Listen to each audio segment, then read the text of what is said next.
वक्त की है ना, तब से इस मुल्क और कौम के हालात ठीक नहीं हो रहे। देखो महंगाई कहाँ से कहाँ पहुंच गई है भाई। हाँ भाई ठीक कहते हो।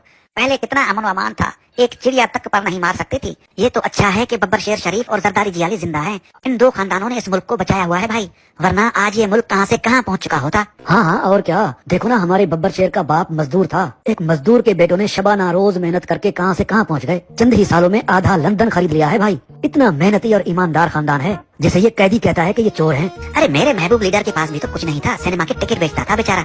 उसका एक रिश्तेदार तो साइकिल पर दूध बेचता था। आज उसका सारा खानदान MPA और MNA बन गया है भाई। उसकी पार्टी का एक वर्कर मीटर रीडर हुआ करता था किसी जमाने में, चंद ही बरसों में अरबपति बन गया। इतनी दौलत कमाई के पाकिस्तानी बैंकों में जगह कम पड़ गई, मजबूरन उनको बाहर मुल्कों के बैंकों में रखना पड़े सारे पैसे।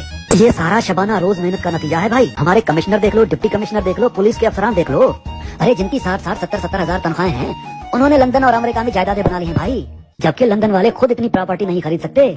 ये सारा शबाना रोज मेहनत का नतीजा है भाई। अरे याद आया, गिलानी साहब की बीवी ने भी तो हीरों का हार उठा लिया था ना तुषा खाना से, जो पाकिस्तान के सैलाब जदगान को दिया था तुर्की की खातून अव्वल ने। अरे भाई अब सैलाब जदगान सोने या हीरे के हार का क्या करते। अच्छा है गिलानी साहब की बीवी ने उठा लिया, अगर वो हीरो का हार ना उठाती तो उसे भी ये कैदी बेच देता और आगे से कहता इन पैसों से मुल्क में अस्पताल बनवाऊंगा। बड़ी तबाही की है भाई इस कैदी ने इस मुल्क की। अरे हमारे ईमानदार मजहबी और मोहब्बे वतन लीडरों ने सारा मुल्क बेच कर भी लंदन, दुबई और अमेरिका में प्रॉपर्टीज खरीदी हैं, जजीरे बनाए हैं, सारा कारोबार बाहर सेट किया है, लेकिन मुल्क का एक रुपया तक जाया नहीं किया। ऐसे होते हैं लीडर, और इसे कहते हैं सियासत। हाँ भाई क्यों नहीं, अपने औलाद के लिए शबाना रोज मेहनत करके पता नहीं कहाँ कहाँ से कर्जे लेकर भीख मांग कर अपने आने वाली नस्लों के लिए बाहर मुल्कों में पैसा जमा कर रहे हैं भाई। और एक वो है कैदी जिसने एक घड़ी बेचकर मुल्क को मुश्किल मोड़ में फंसा दिया। अरे उसे सियासत के अलिफ बे का नहीं पता भाई, तुम क्या बात करते हो। देखो तुम जैसे बेअकल को भी ये बात समझ आ गई, लेकिन उस कैदी को ये बात समझ नहीं आ रही। अरे वो सब समझता है। अरे क्या खाक समझता है, कहता है ये सारा कर्जा और भीख में लाया गया सारा पैसा इस मुल्क और गरीब अवाम का है। कर लो बात, आज लाखों पाकिस्तानी अगर पूरी दुनिया में शबाना रोज भीख मांग रहे हैं तो क्या वो सारा पैसा अवाम का हो गया? बिल्कुल नहीं। और तो और कहता है मैं मुल्क में यूनिवर्सिटीज बनाऊंगा। कर लो बात। अरे तुम यूनिवर्सिटीज की बात कर रहे हो, वो कैंसर अस्पताल बनवा रहा था, कहता था अमीर और गरीब का एक ही अस्पताल में इलाज होगा। अरे हमेशा पागलों वाली बातें करता था। और फिर कहता है सारा कसूर जरदारियों और शरीफों का है। अरे हमारे बब्बर शेरों ने तो बरसों से चलते हुए कारखाने बंद करवा दिए। अरे अच्छा हुआ ना, मुल्क पर बोझ थे ना। देखो कॉलेज, स्कूल, यूनिवर्सिटी तक बंद करवा दी हमारे महबूब लीडरान ने। कितना पैसा बचा लिया इस मुल्क और कौम का, और इस सारे बजट से अपने लिए दुनिया की महंगी तरीन गाड़ियां खरीद ली। ऐसी गाड़ियां कि जिनका एक एक टायर 4-4 करोड़ का है। अब ये तरक्की नहीं तो क्या है।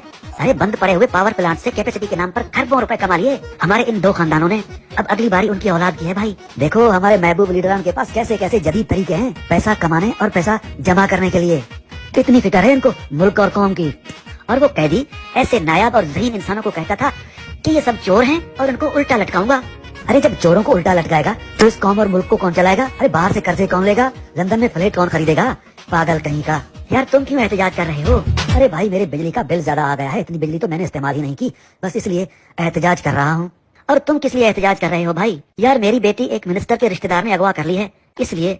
बस भाई अगर इमरान खान ने ये घड़ी ना बेची होती ना तो आज हमारा बिजली का बिल भी ज्यादा ना आता और किसी की बेटियां और बच्चे भी अगवा ना होते।